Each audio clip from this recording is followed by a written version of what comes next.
Assalomu alaykum, hurmatli televizor ko'rguvchilar. Yaxshimsizlar? Dunyo uyg'ur qurultiyi to'r televiziyasining kunlik xabarlar programmasiga xush keldinglar. Men Iftixor Abdurshid. Juma kuningizga muborak bo'lsin. Hurmatli ko'ruvchilar, tövəndə diqqətinizlər kunlik xabarlar programmamızın təfsilatı bo'lsin.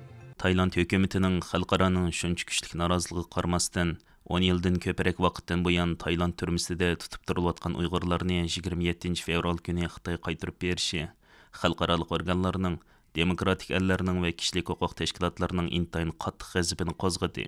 Butun dunyodan Taylandga norozilik və ayiblash yağmaqda. BDT kişilik hüquq oliy komissari Volker Türk 40 Uyg'urning Xitoy qaytarilib berishidan qattiq andish tuyganligini, Taylandning xalqaro kişilik hüquq ahdnomlariga ochiq shaklda xiloflik qilganligini bildirdi. Volker Türk bu qarorning kishilarning qiyin qistoqqa, insoniyat qarshi jinoyatga va yoki hayotiy xavfga uchrash ehtimolligi yuqori bo'lgan bir davlatga qaytarmaslik ahdnomasiga xiloflik qilganligini, Taylandning ko'chmanlar idorasida 2014-yili mart oyidan beri tutib turilayotgan Uyg'urlarning 5-ning turmada hayotidan ayrilganligini, 8 kishining bo'lsa texich tutib turilayotganligini ifoda qildi. BDT kishilik huquq oliy komissarlik ishxonasining Tayland hukumatini xalqaro qonunlarga amal qilishi va xalqaro xatar ostidagi kishilarni qo'g'dash qonuniga amal qilish kerakligi haqida necha qatimlab ogohlantirgan bo'lsa-mu, yana bu kishilarni Xitoy qaytarib berish qarorini berganligidan qattiq afsuslanganligini bildirish bilan birga, Xitoy hukumatini qaytarilgan Uyg'urlarning o'rnini oshkorlashga va ularga xalqaro kishilik huquq qonunlariga uyg'un holda muomala qilishga chaqirdi. Volker Türk yana Tayland hukumatiga tutib turilayotgan qolgan Uyg'urlarning Xitoy qaytarib berish planini darhol to'xtatib, xalqaro kishilik huquq qonunlariga amal qilib, ularni qo'g'dish kerakligini bildirdi. BDT muhojirlar oliy komissarligi bayonot e'lon qilib, ilgari Tayland doiralari bilan tutqundagi Uyg'urlar haqida ularning Xitoy qaytarilmasligining kapolatligiga ega qilinish uchun tirishchiliklar ko'rsatgan bo'lsa-mu, ularning Uyg'urlarning qaytarilishi haqida hech qanday qaror olmaganligini aytganligini bildirib, Taylandning bu qilmishni qattiq ayiblaydiganligini ifoda qildi. BDT muhojirlar oliy komissarligining muavin yuqori darajalik bexatarlik komissari Menik Devera Taylanddagi Uyg'urlarning majburiy qaytarilishi, qaytarmaslik prinsipi va uning xalqaro qonundagi majburiyatiga aniq xiloflik qilganlik dedi.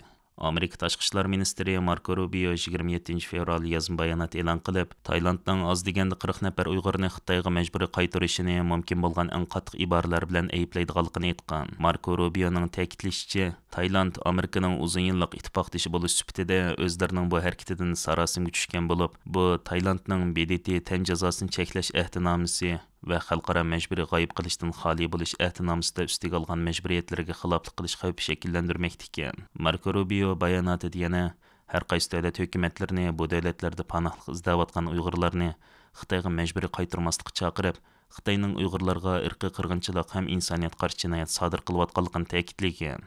Dunyo Uyg'ur qurultiyi bu haqda e'lon qilgan bayonotida Taylandning 40 nafar Uyg'ur musofirni majburiy Xitoyga qaytarishni qattiq ayblaydiganligini, bu qonunsiz harakat natijasida bu kishilarni og'ir xavf-xatarga, ya'ni Xitoy hukumatining zulmi va har xil qiyin qistoqlarga duchor qilganligini, bu masala sababli Taylandning xalqaro sahnada obro'yini tushirganligini, Tayland hukumatining bu kishilik huquq dafsanchiligining hisobini berish kerakligini va BDT kishilik huquq oliy komissarligining hayotiy xavf ostida turgan bu kishilarning bexatarligiga kapolatlik qilishda mag'lub bo'lganligini bildirgan.